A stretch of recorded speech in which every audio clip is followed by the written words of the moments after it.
जय हिंद साथियों। आ गया इस सत्र का सबसे अंतिम वीडियो। आज जो इस ज्ञान विज्ञान 16 यूट्यूब चैनल पर वीडियो डाला जा रहा है, ये इस सत्र का अंतिम वीडियो है और कल पेपर होगा। आप लोगों को मैंने बताया था, इसके पहले एक वीडियो डाला था, 35 मिनट 12 सेकंड का वीडियो था। मैंने बताया था इसे सब लोग सब्सक्राइब कर देना और इसी वीडियो में कमेंट में अपना नाम पता लिख देना। तो कुछ बच्चे बता रहे हैं कि कमेंट हम करते हैं, कमेंट नहीं आ रहा है। तो उसके लिए सूचना यह है कि आप जो 35 मिनट 12 सेकंड का वीडियो है, जिसमें लिखा हुआ है इनामी प्रतियोगिता वाला वीडियो, इनामी प्रतियोगिता IAS पब्लिक स्कूल हबड़ा सतपेड़िया बहराइच एक वीडियो है। उसी वीडियो के कमेंट में आप लोगों को अपना नाम, पिताजी का नाम, गांव का नाम लिखना है। कमेंट बड़ा हो जाता है इसलिए नहीं आता है। और कमेंट में जब भी आप अंक डालोगे, यानी क्लास डाल दोगे या मोबाइल नंबर डाल दोगे, तब नहीं आएगा। केवल अपना नाम डालिए, पिताजी का नाम डालिए और गांव का नाम डाल दीजिए, कमेंट आ जाएगा। तो आप लोग आज जितने लोग कमेंट नहीं किए हैं और पेपर देना चाहते हैं, अपना नाम, पिताजी का नाम, मोबाइल नंबर नहीं डालना है।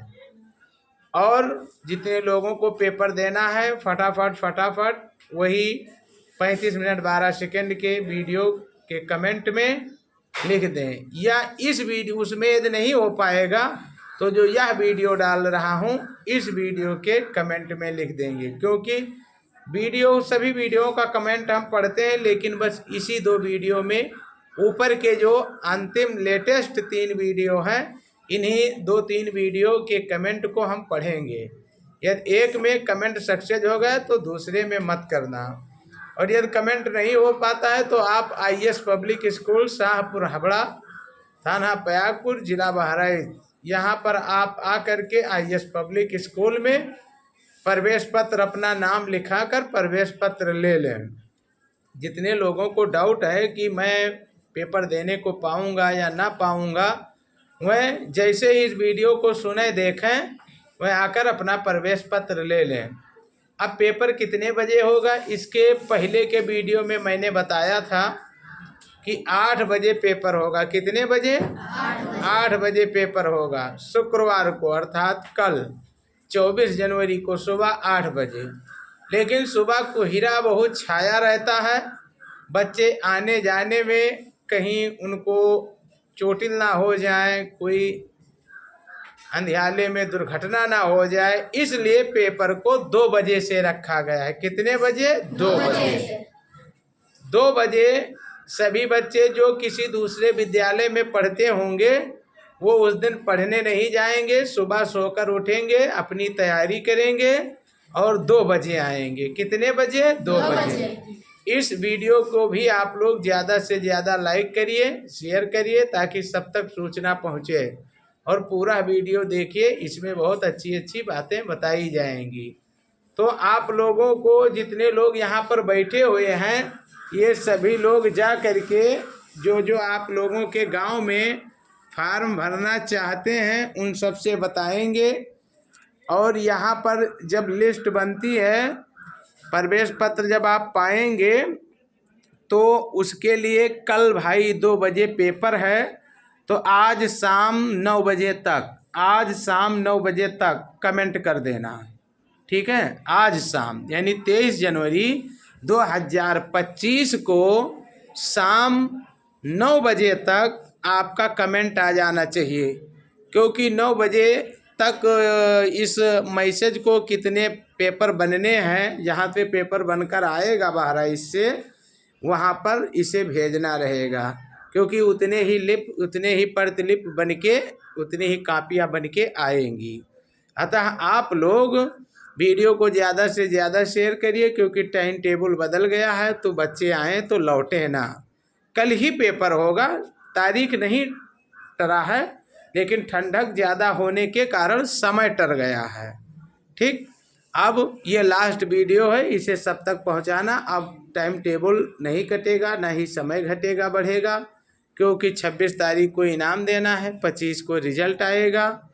और ये चीज़ ध्यान रखना, आप लोग वीडियो को देखते रहेंगे, नहीं 26 जनवरी तो फिर 15 अगस्त को आप लोग इनाम पाएंगे। आज हम आप लोगों को कुछ विज्ञान के विषय में पढ़ाएंगे, उसको ये वीडियो बढ़ा कर मत देखिए। मैं विज्ञान के विषय में कुछ पढ़ाएंगे, बताएंगे, उसे आप लोग ध्यान से देखना और सुनना और समझना, ताकि अच्छा खासा नंबर आप ला सको और अच्छे नंबर पा करके इनाम आप प्राप्त कर सको। तो आप लोगों को करना यह है कि जो ये वीडियो बनाया हूँ, इसके पहले वीडियो बनाया हूँ और इसके पहले, यानी ज्ञान विज्ञान 16 यूट्यूब चैनल पर लिखेंगे, मेरा लोगो झंडा वाला है, उस पर जैसे आप क्लिक करेंगे वैसे ही एक तरफ से मेरे द्वारा डाले गए सब वीडियो आएंगे। जो ऊपर के 3 वीडियो हैं, एक सामान्य ज्ञान का और एक सामान्य विज्ञान का, और एक में लिखा रहेगा कि इनामी प्रतियोगिता IAS पब्लिक स्कूल शाहपुर हबड़ा। इन्हीं तीनों वीडियो का कमेंट हम लगातार पढ़ रहे हैं। इसी में जिन जिन का नाम आएगा वो प्रवेश पत्र पाएंगे, उतने लोग ही पेपर देने को पाएंगे। अतः देर न करें, तुरंत कमेंट में अपना नाम लिखें। यदि पास पड़ोस में ही रहते हो विद्यालय के, जहाँ पर ये परीक्षा होने वाली है, जहाँ प्रवेश पत्र मिलता है, 2-4 किलोमीटर के अंदर हो तो डायरेक्ट विद्यालय में भी आकर मिल सकते हो, लेकिन नाम भी कमेंट में लिखना रहेगा, मोबाइल नंबर नहीं। तो ठीक है साथियों, आज मैं आपको बता दूं विज्ञान के विषय में कुछ ऊर्जा होती हैं जो रूपांतरित होती हैं, और वो कैसे रूपांतरित होती हैं, उन्हें कौन रूपांतरित करता है। ये बड़ी बड़ी प्रतियोगिता में, नौकरियों में ऐसे प्रश्न बहुत पूछे जाते हैं। जैसे उदाहरण के तौर पर पूछा जाता है रासायनिक ऊर्जा को विद्युत ऊर्जा में कौन बदलता है। कोई जानता है? रासायनिक ऊर्जा को विद्युत ऊर्जा में कौन बदलता है? तो सेल, टार्च का सेल देखे हो आप लोग, घड़ी, कैमरे का सेल। तो सेल में होती है रासायनिक ऊर्जा और उसी से विद्युत बन जाता है, करंट बन जाता है। तभी तो देखियो रेडियो चलता है, टार्च जलती है, तो ये होता है। फिर पूछा जाता है कि कौन सा उपकरण है जो विद्युत ऊर्जा को यांत्रिक ऊर्जा में बदलता है। एक ऐसा उपकरण है जो विद्युत यानी करंट जो होता है उसको क्या बदल देता है, यांत्रिक यानी पुर्जों के ऊर्जों में बदल देता है। तो वो होता है विद्युत मोटर। अब देखो, विद्युत मोटर को जैसे करंट दिया जाता है, वह विद्युत मोटर क्या करता है, करंट से पंखा घुमाने लगता है। और विद्युत मोटर पे पुली बांध दिया जाता है, उसी से पट्टा चढ़ा दिया जाए तो साफ्टीन को घुमा दिया जाए तो चक्की, स्पेलर सब चलने लगता है। समझ रहे हो? तो विद्युत देखिए, जितने भी कोई घूमने वाली चीज़ होती है इलेक्ट्रिक, उसमें विद्युत मोटर लगा होता है। जैसे कैसेट का घुमाना, रेल का घुमाना, पंखों का घुमाना, और गाड़ी मोटर के पहियों को घुमाना, खिलौनों में पहियों को घुमाना। तो ये सब क्या काम करते हैं? ये करते हैं कि विद्युत ऊर्जा को यांत्रिक ऊर्जा में बदलते हैं। फिर पूछा जाता है कौन ऐसा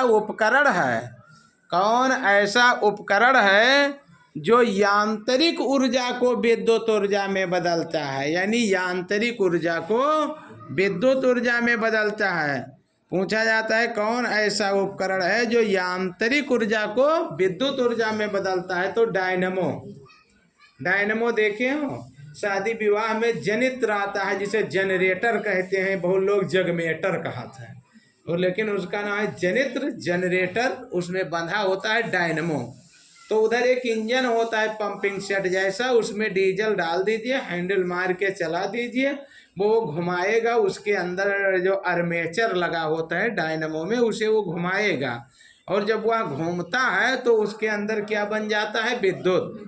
अब वही विद्युत को परिपथ द्वारा फैला करके तब राड जलाए जाते हैं, LCD, TV, CD, तमाम प्रकार की इलेक्ट्रिक उपकरण चलाए जाते हैं। तो शादी विवाह में देखिए जनरेटर बंधाए जाते हैं ना, उसी से तो जो है लाइट ले करके तब हर प्रकार के जो है विद्युत ऊर्जा के काम में लाया जाता है। यानी डायनमो एक ऐसा उपकरण है जो यांत्रिक ऊर्जा को विद्युत ऊर्जा में बदलता है। फिर पूछा जाता है कि कौन सा उपकरण है जो विद्युत ऊर्जा को प्रकाश ऊर्जा में बदलता है? तो ट्यूबलाइट या बल्ब। बल्ब देखो क्या करता है, विद्युत का बनाए देते हैं, प्रकाश। देखो उधर से आता है विद्युत और इधर से क्या निकलता है, प्रकाश। उधर से आती है जो है इलेक्ट्रिक करंट यानी विद्युत धारा और इधर क्या निकलता है, प्रकाश। इसीलिए बहुत लोग कहते हैं लाइट आई गई, लाइट आई गई, क्योंकि जब करंट आता है तो लाइट जल जाता है, बत्ती जल जाती है, प्रकाश हो जाता है। तो जो बल्ब, ट्यूबलाइट, रॉड, हैलोजन, बड़े बड़े फोकस ये सब होते हैं, ये क्या करते हैं, ये विद्युत ऊर्जा को प्रकाश ऊर्जा में बदल देते हैं। और देखिए एक ऐसा उपकरण है जो सौर ऊर्जा को विद्युत ऊर्जा में बदल देता है। सौर ऊर्जा को विद्युत ऊर्जा में बदल देता है, वो होता है सोलर सेल। पैनल देखे हो, पैनल पैनल कहें ऊपर छत पर रख दो तो सूर्य से प्रकाश पाई, प्रकाश से वो करंट बनाए दी, मोबाइल चार्ज करो, मर्जी हुए मोटर चलाओ है।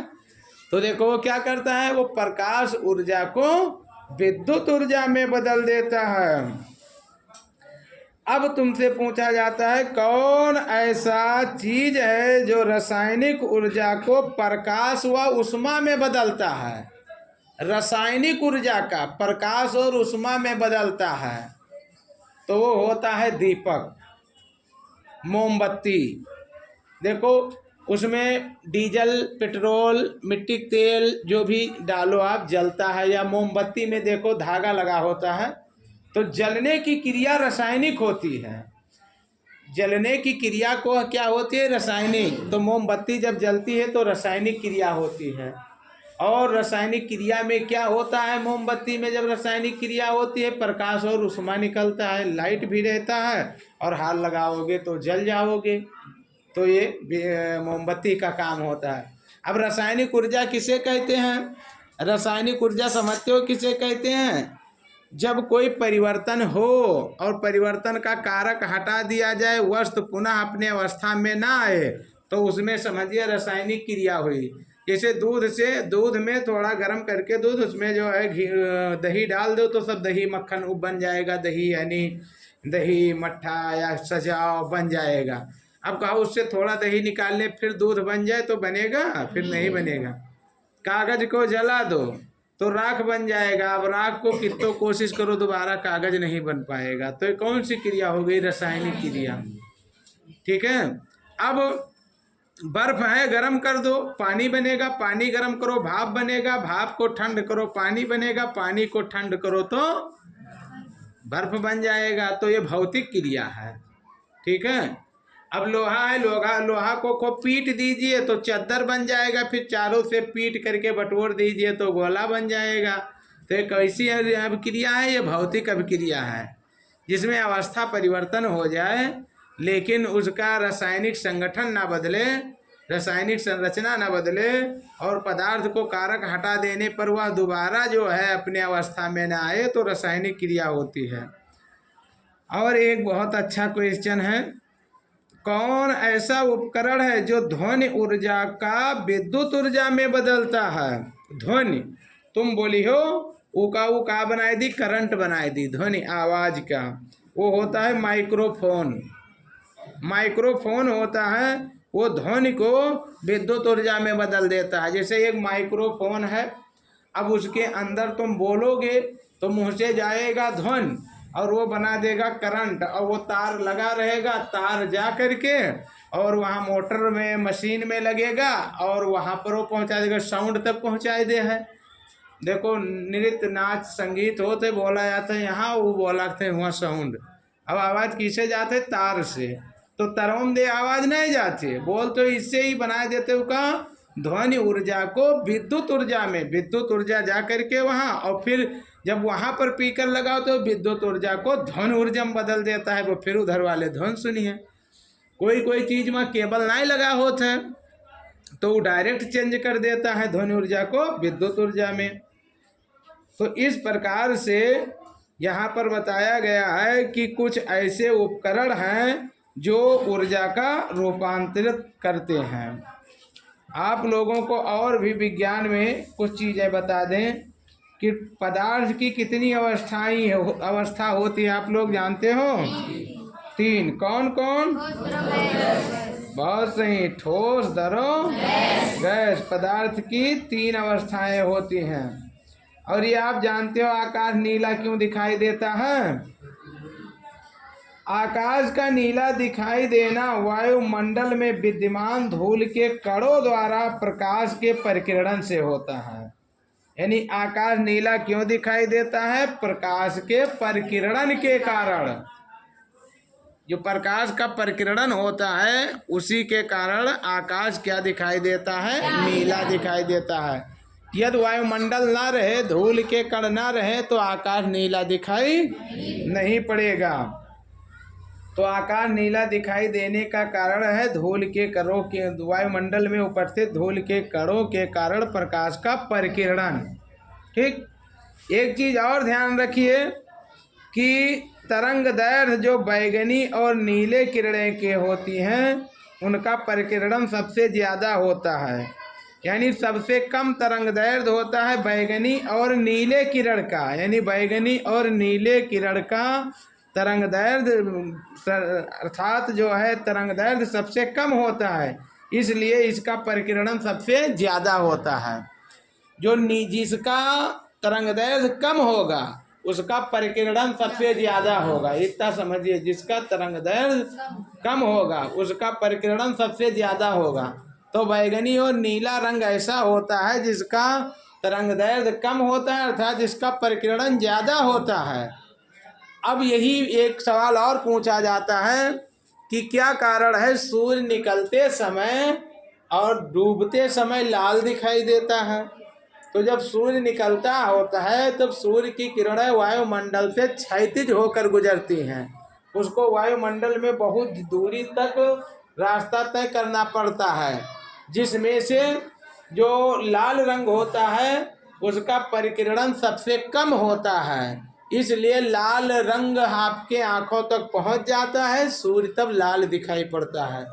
जब दोपहर होता है तो सूर्य पास में आ जाता है, उसके किरणों को वायुमंडल में कम दूरी तय करना पड़ता है, इसलिए सभी रंगों का परिकिरण कम होता है। सभी रंग आपके आँख तक आ जाते हैं और सभी रंगों का जो मेल होता है वो श्वेत होता है।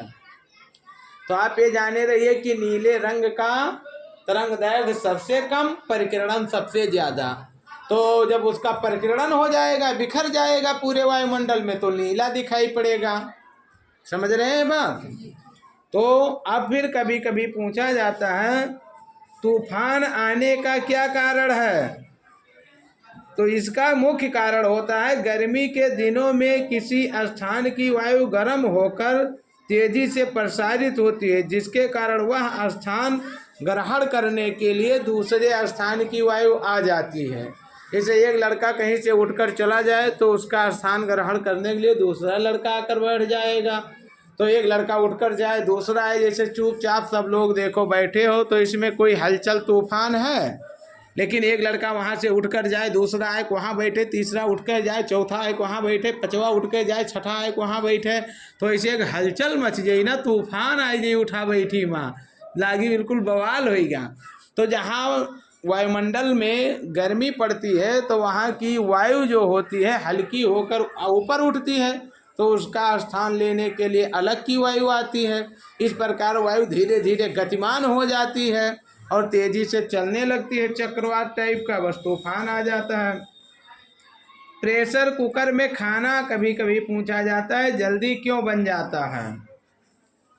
तो आप लोगों को पता है जब प्रेशर कुकर होता है तो उसमें वाष्प जितना निकलता है अंदर भरता रहता है, तो भरने के कारण उसमें दाब बढ़ जाता है।